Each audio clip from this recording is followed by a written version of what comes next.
स्वागत करता हूं और फैसला देने वाले जज मालिकों आपका भी स्वागत करता हूं। आज इस कार्यक्रम में बड़ी संख्या में महिलाओं की भीड़ है। हमारे एक सवाल हो, खाली एक सवाल का खाली जवाब हम आपसे ले। ये बतावा, यहाँ जितना जने आयल हुआ, गरीब हुआ कि अमीर हुआ? जोर से बोला भाई, और जोर से बोला। पीछे वाले लोग अमीर हो का? इधर वाले लोग गरीब हुआ? सब जने ये देश में गरीब ज्यादा हुआ कि अमीर ज्यादा हुआ? और जोर से बोला भाई, और जोर से बोला।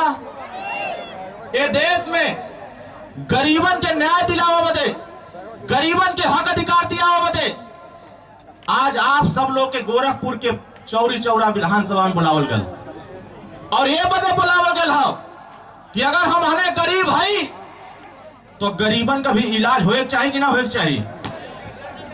गरीबन का भी समस्या का समाधान होए चाहिए कि ना होए चाहिए? इस समस्या समाधान तब हुई जब बाबा साहब भीमराव अंबेडकर के संविधान में देवल बराबरी के अधिकार बदे हमन के लड़ल जाए।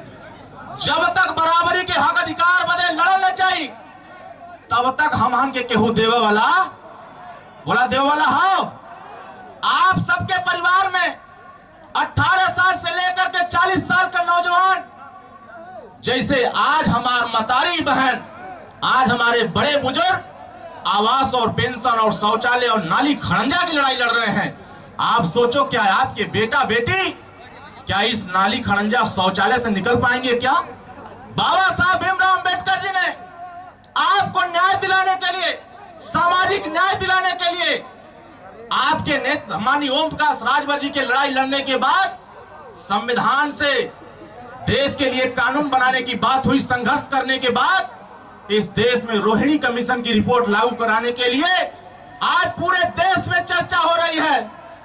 लेकिन दूसरे दल के लोग एक भी चर्चा नहीं कर रहे हैं। बताओ, रोहिणी कमीशन की रिपोर्ट क्या है?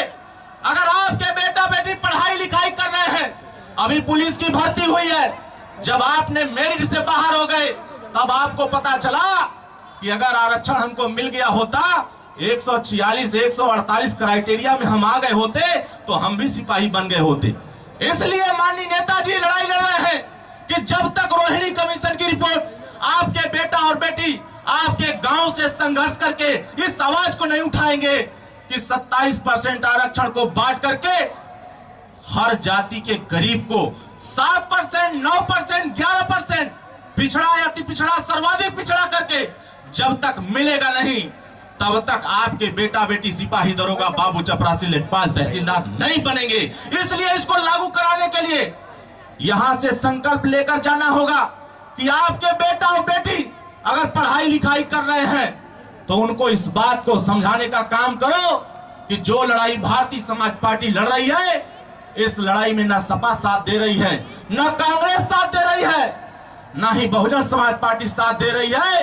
अगर देश कोई रहा है तो देश के प्रधानमंत्री दे रहे हैं और उत्तर प्रदेश के मुख्यमंत्री दे रहे हैं। आप थोड़ी सी आवाज लगाओ, दिल्ली तक खबर जाएगी और रोहिणी कमीशन लागू होगा, आपकी भी भागीदारी आपके दरवाजे तक पहुंचना शुरू हो जाएगा। इस बात की लड़ाई लड़ रहे हैं क्योंकि हम सब लोग गरीब हैं। अब गरीब की लड़ाई कोई नहीं लड़ता है। यहाँ सारे लोग जो बैठे हैं ये आपकी लड़ाई लड़ने के लिए आए। तो बताओ, इस लड़ाई में आप साथ देंगे कि नहीं देंगे? जोर से बोलिए, साथ देंगे कि नहीं देंगे? ये लड़ाई हमारी नहीं है, ये लड़ाई नौजवानों आपकी है। अगर आपके माँ बाप यहाँ बैठे हो, देश के प्रधानमंत्री तक खबर जाएगी कि गोरखपुर के लोग अंगड़ाई ले चुके हैं, अब रोहिणी कमीशन की रिपोर्ट लागू करा करके ही दम लेंगे। इसलिए साथियों, इस बात को आपको कान खोल कर सुन लेना है। दूसरा कोई लड़ाई आपकी नहीं लड़ेगा। अगर आज नौजवान साथियों, अगर आप हाथ में हाथ रख करके बैठे रह गए तो 76 साल तक बैठे रह गए। आने वाले 10 साल के अंदर आपने थोड़ी सी ताकत पैदा किया तो उत्तर प्रदेश में हम सरकार बना लेंगे और आपकी बिगड़ी हम अपने कलमों से बनाने का काम करेंगे। इसलिए हम सब लोग यहाँ इकट्ठा होकर के आए हुए, बहुत बहुत धन्यवाद। इन्हीं चंद शब्दों के साथ अपनी बात को समाप्त करता हूँ। जय सुहेलदेव, जय भारत, जय भारतीय समाज पार्टी। एक नारा के साथ हम बोले, महाराजा सुहेलदेव राजभर अमर रहे, तो आप लोग बोलिएगा अमर रहे, अमर रहे। महाराजा सुहेलदेव राजभर अमर रहे।